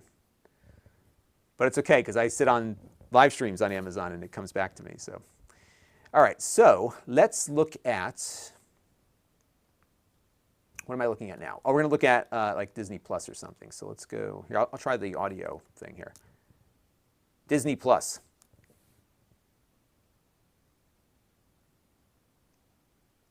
By the way, if I had that printer hooked up, I could have the TV stick print Post-it notes. Remember we played with that the other day? All right, let me load up my Disney Plus app here. And what I want to do, what I'm doing here is we're going to verify that it works with, okay, allow that. Oh, that new show, Among the Stars, is on now. It profiles a space station astronaut. That just came on.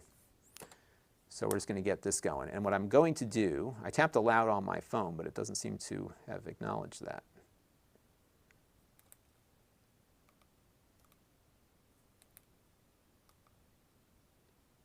So it found my phone on the network, and then it just didn't work. Let's see if it'll do it again. Okay, so it has a device login request. So I'm going to hit allow. And that's supposed to trigger the thing to log into my account, but it doesn't seem to be doing that.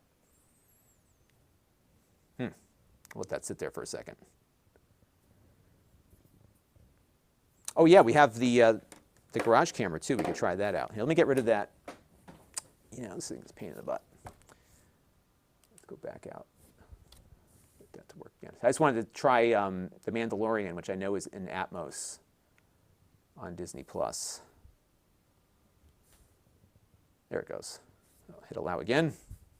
Now it's like stuck in a loop. I'm hitting allow, and then it's like, are you sure?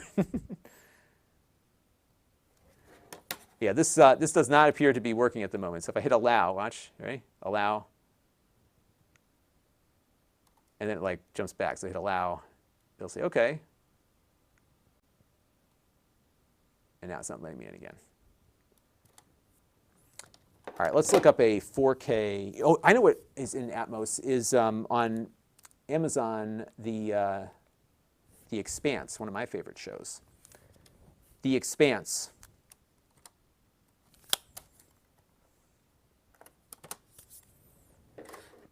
All right, so what I can do here is pull up The Expanse. I'm leaving that control panel up because I want to see what we get here. So this is season 5, episode 10. So I'm pretty sure that this is Atmos. Oh, you know something? I don't think my my receiver down here supports Atmos. That could be why we don't see Atmos on there. So I will test this on my television or my thing upstairs. But I do want to check out the frame rate. So I'm going to start playing this because I'm curious. And so we should see HDR pop up. Yep, there's HDR. Oops. And then let's pull up the TV settings here real quick. Yeah, so the good news is on this thing is that it does, at least on the Amazon app, it switches to 24 automatically and HDR. So we got to find a Dolby Vision. Is there anything Dolby Vision on Amazon Prime? Because my TV does support Dolby Vision, so let's try that real quick. And there's a whole bunch of stuff. I'm just looking through here to see something that we could pull up quickly with Dolby Vision. So Tom Clancy's Jack Ryan is in Dolby Vision. They don't have much on here in Dolby Vision. Bosch Season 2 has it. Okay, so let's try that. Let's just do Jack Ryan. So we'll just do our voice search again.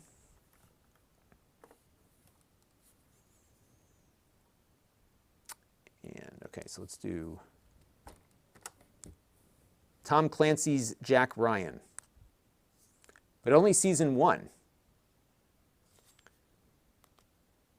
And again, I just want to just make sure that it's able to do. So season 1, okay, so that one should be Dolby Vision. So let's start that.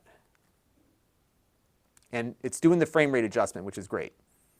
Not a lot of TV boxes do that, by the way. This one's not giving us Dolby Vision, it is just giving us HDR.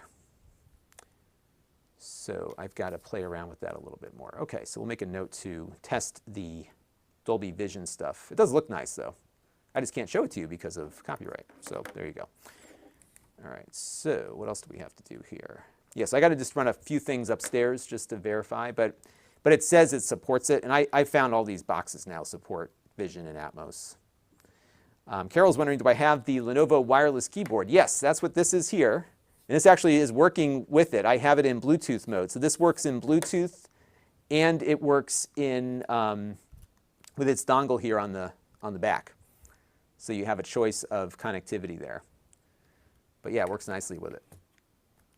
This is called the Think. What do they call this thing?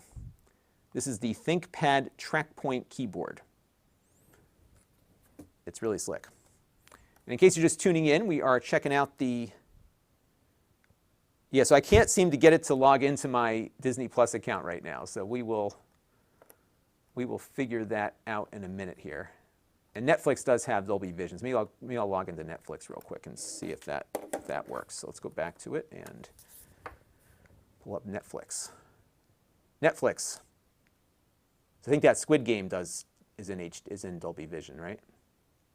I think it is. And actually, I'm curious if it'll do the frame rate switching on that. Boy, they don't want you getting into Netflix here. It just froze up on me. Is it frozen? Oh, my camera froze up. All right, hang on, everybody. My camera's frozen. Not sure what happened there. Oh, there it goes. Okay. Netflix.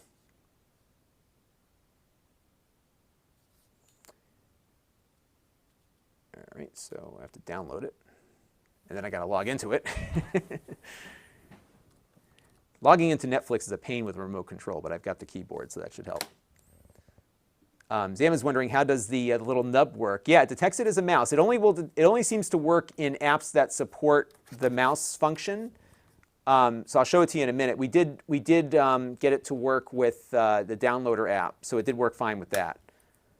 But I found that this is like a really good home theater keyboard. It's not backlit, so that's the one knock against it. But it's compact, and I really like the efficiency of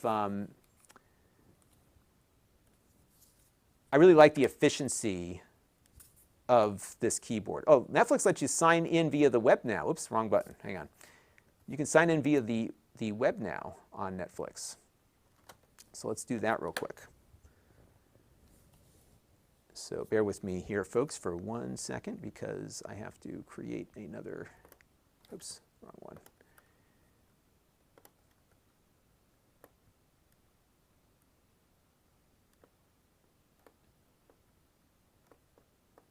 I accidentally got rid of my full screen thing here because my camera had blipped out for a second. Create an input at this position, input 15, and there we go. Okay. So you can sign in from the web now. And so this, see that? So you see this, Carol? So like I'm using my finger here, and it's got the mouse pointer. So, and this is over Bluetooth. So that's pretty neat. Although it's not recognizing the click, so I think I have to bring my cursor over there. So it doesn't always work, but I found that to be the case with a lot of these things. All right, so I have to go into my Netflix, go to this thing, and then I got to type in the code that's on the TV. And of course, that display is blocking it. So let me go in and, but I think we got the answers on the audio track, so we're good there.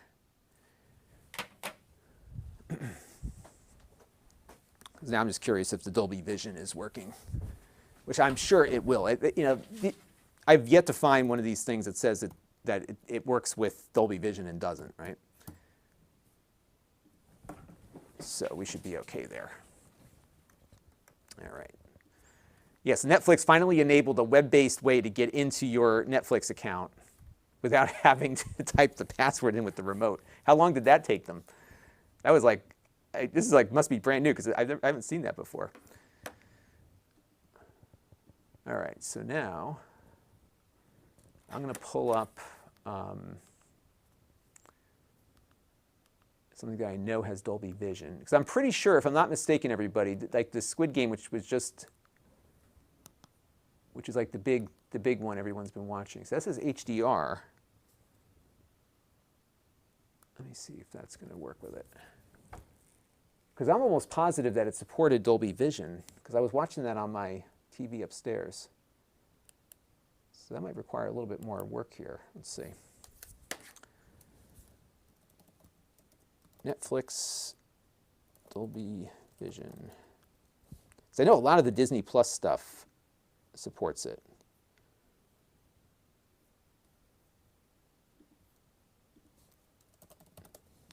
So let's find one that I know works with it. There's some really good guides on the internet for this stuff. All right, so Dolby Vision. So Black Mirror, let's look at Black Mirror, because that one's got. So seasons 4 and 5 of Black Mirror. I have to watch more of Black Mirror. I haven't watched all of it. Some of what they have on there would be great on its own.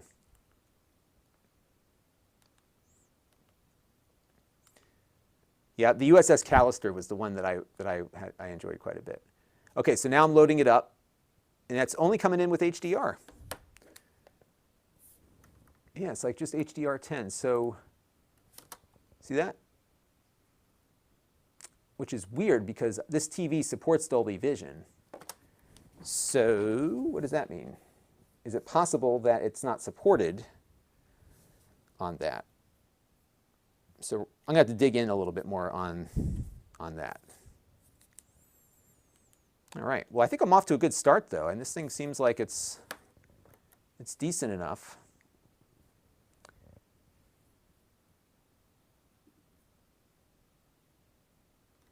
So Carol's wondering, is it better than the Roku stick? I think it depends on what you're looking for.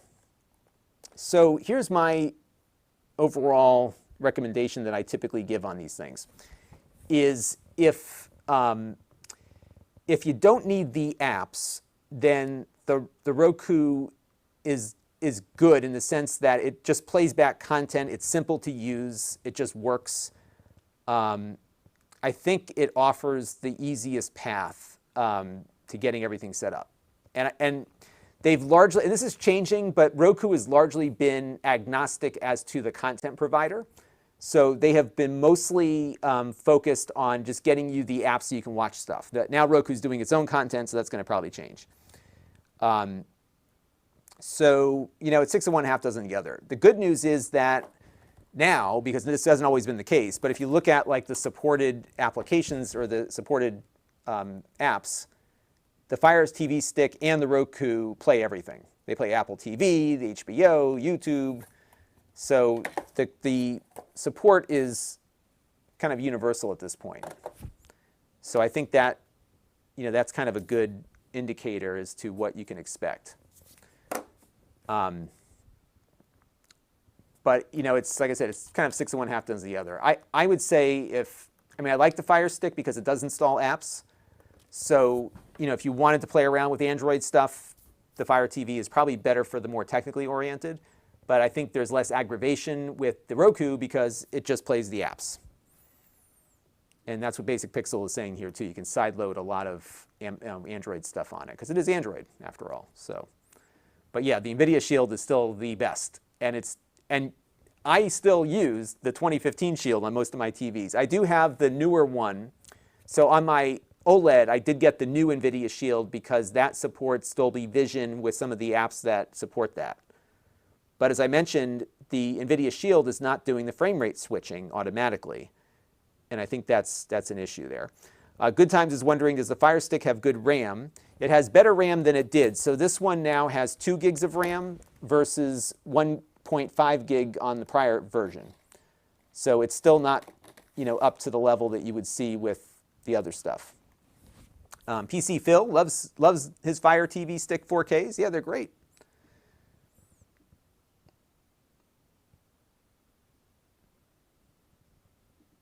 Yeah, so we looked at this a little bit earlier, Blade, as far as the settings, and you can turn it off so it's adaptive. So it is adaptive. It has all the settings that the Cube has for that, at least as far as I can see. Menus feel pretty fast. You can rewind through the live stream here and see. It's pretty quick. Basic Pixel only has an HDR10. Yeah, my OLED upstairs is Dolby Vision, but the one down here is too, so I got to mess with it a little bit more. I've got all my settings out of whack. And it could be I'm passing through the receiver. Maybe the receiver doesn't support it, so we'll have to figure it out.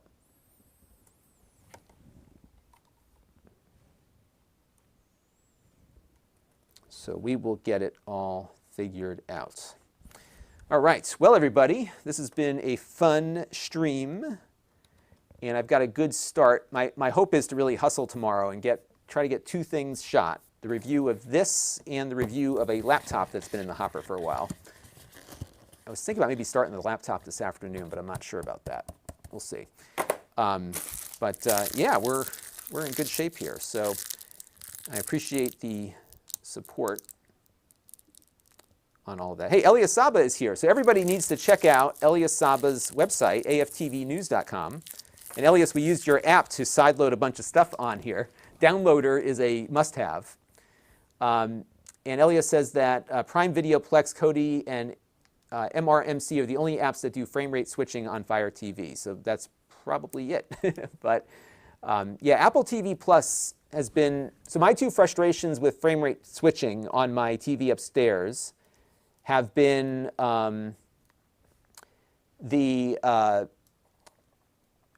whatchamacallit, Disney Plus and The Mandalorian. It's really evident that it's having frame rate syncing issues, especially in fast motion scenes, and also Apple TV Plus.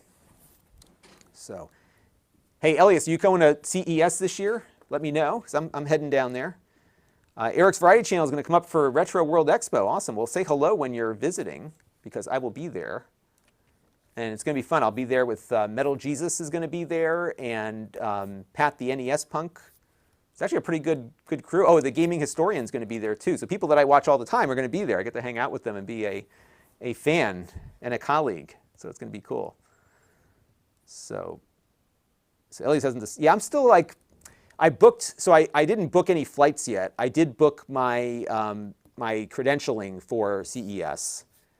And I have somebody who's willing to go with me to help with the camera and stuff. So I just got to get him credentialed, and then we'll figure it out. But Elias, if we go this time, I'm going to take you to the right buffet. Because last time I took you to the wrong one, and I feel awful about that. So we'll do the one at the Wynn. The Wynn buffet is my favorite. So we'll head over to that one. Because what I do is you go to the Wynn before Showstoppers and do the buffet there. So that's the one to do. All right. So everybody, and by the way, little trivia thing here. So AFTV News and me started around the same time because I reviewed, I believe it was the second generation Fire TV box. And then I sold it to Elias, who reviewed it and then started his own thing. So it's pretty funny. But what happened was Elias and I were at CES. This is probably two years ago now. And he did me a huge favor because at one of the events that I was going to, they wouldn't let my helper in. So Elias did the camera for me. But I took him out to eat, and I forgot that the buffet at the Mirage was not the one that I thought I was going to. I was thinking of the one at the Wynn, which was like really classy, and it was okay, but it was not up to the Wynn's quality level. Yeah, so Zam's wondering, hey, one of these days, Zam, I'll take you up on it. But yeah, if my friend backs out, I'll let you know. Eric wants to know, am I selling my old iPad mini? That's my wife's, my old one, so probably not. I may be getting rid of my iPad Pro, though. And Bone appreciated the Plex NAS info. And, oh, it was the first gen. I thought it was the second one. Yeah. So, good stuff. All right. Well, everybody, I got to take off here and get some more work done. I'm trying to get everything set up so I can like blast out stuff tomorrow. Next up on the docket, I have so many things in the hopper. So I shot the review of the label printer, that Amazon thing we did, the sticky note printer. So that one, I believe, is on Amazon right now. Let me check my Amazon page, see if it got accepted. Yes. So if you want to watch it early,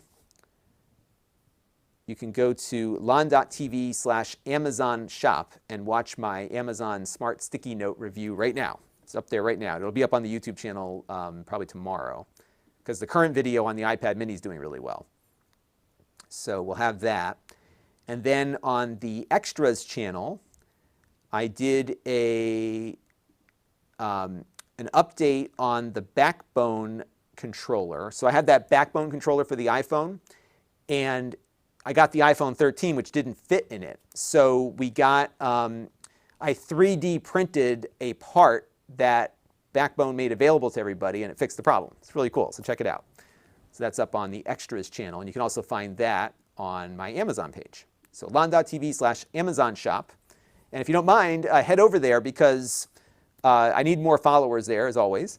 But also, every video and live stream that I do on Amazon is ad-free. So if you don't like all the YouTube ads, you can watch it on Amazon.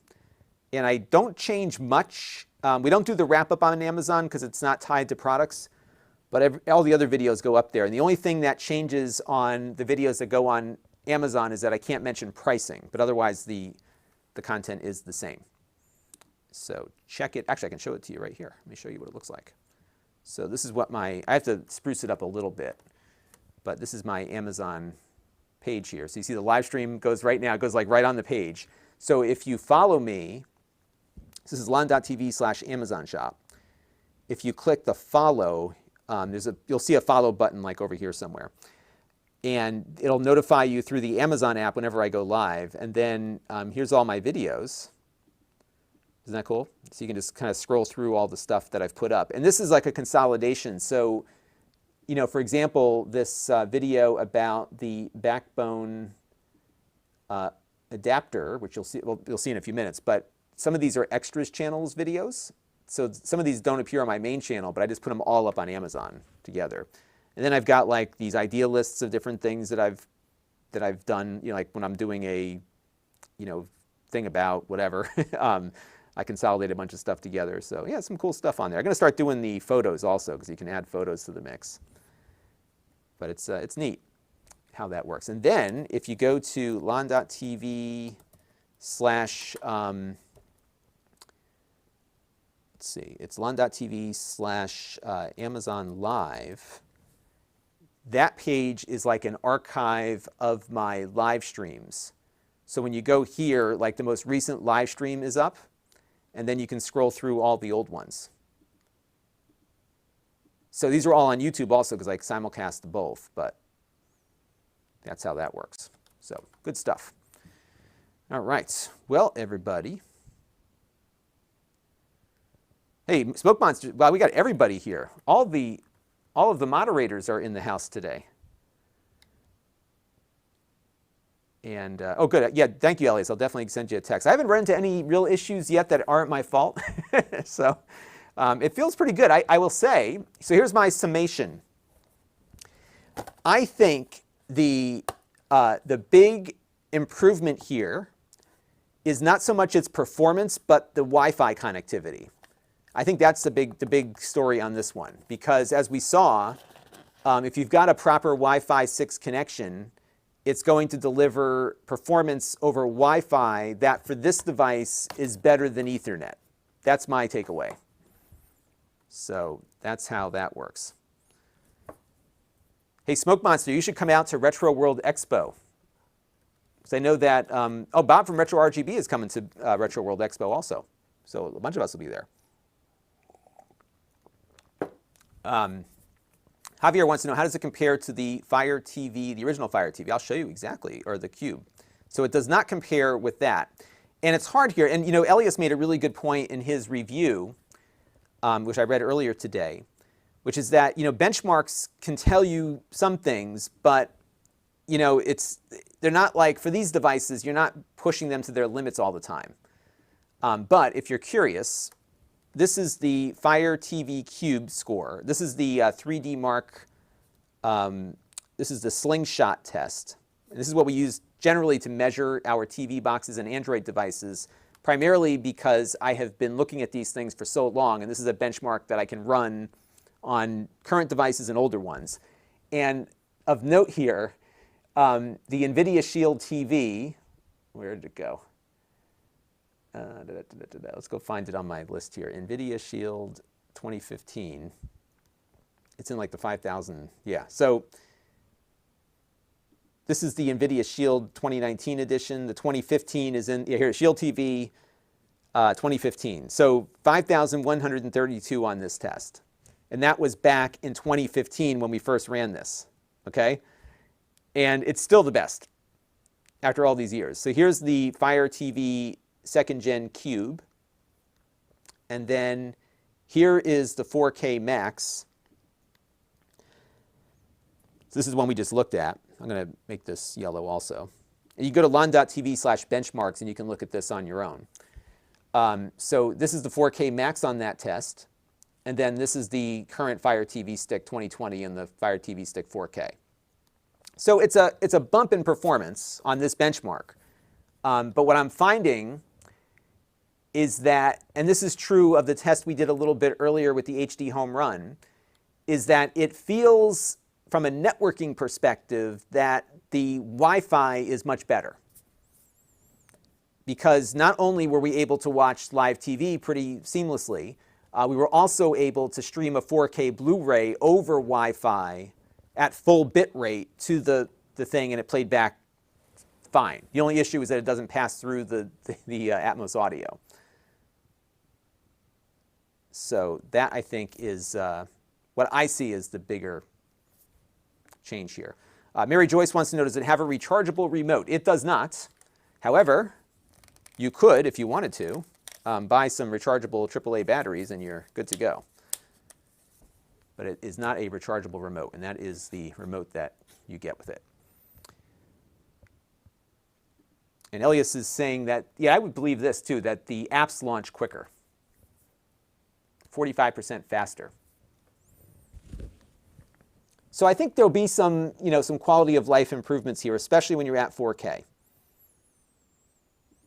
Mark Smith was wondering, no, actually, we ran the speed test on this kind of tucked behind my receiver, and it was working just as well.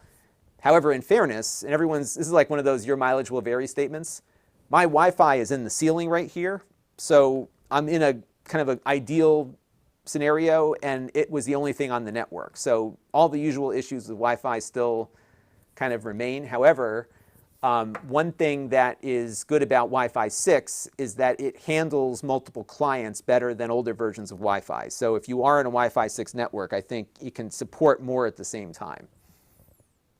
But if you're maxing everything out, forget it.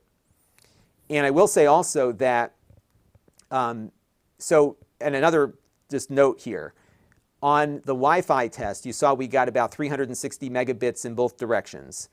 My iPad mini, which also supports Wi-Fi 6, I think has an extra radio because it was doing about double that speed off the same access point.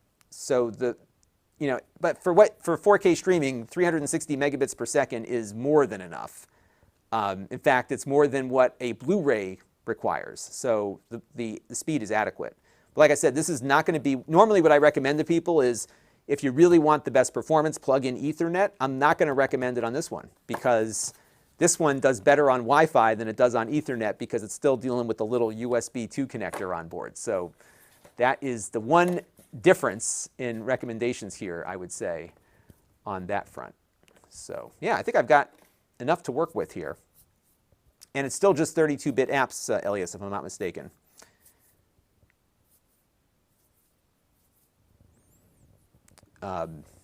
Bones is asking, does it direct play? So it direct plays the video. So it does do that better than the 4K. However, it's still not passing through the high-end audio. The lossless audio doesn't pass through.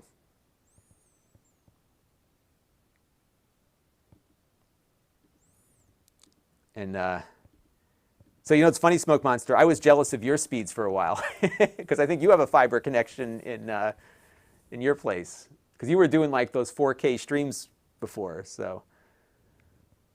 And Elias confirms here it's just 32-bit apps. You're not going to be running the Dolphin emulator on this. So if you want like performance, you still got to go with the NVIDIA Shield. And then the Cube is still faster. And Elias reminds us also that that second gen Fire TV box is still the monster, at least available monster. All right. I do feel for you, Tornado. And I'm using up about a third of that right now to broadcast to you. So I appreciate you allocating so much bandwidth to me. Jose KB is saying hello on the Amazon app there. And yeah, so we're good to go. So I'm going to put together some notes on this. I got a few other things to test upstairs, and yeah, we'll go from there. And I do appreciate you all stopping in. Travis is wondering about 4K streams. Yeah, so I think what I'm going to do on the 4K is I'm going to buy some new cameras first and then maybe do it. I don't feel a real urgency unless, because I'm looking at my stats and most people are not watching on 4K TVs, so that's been kind of slowing me down. It's just the amount of downtime that it takes to get everything reconfigured. So I might be in a place where I can get like a week ahead on content, and if I'm there, then I'll maybe look at that. Because now I've got even more bandwidth I can upload with. I have an extra gigabit now. I'm up to 3 gigabits now, so it's kind of crazy. All right, but I appreciate everybody tuning in, and look for me tomorrow. And check out my Amazon shop at Lon.TV/Amazon shop, and we'll be back with more live streams as I test things. And I've got lots to test, so you never know. Just set your notifications, and I'll pop on with something that might interest you. Okay, everybody? But thank you all for your continued viewership and support. I appreciate it. We'll catch you all on the next one. On the next one. And I'll talk to you all soon. Bye-bye.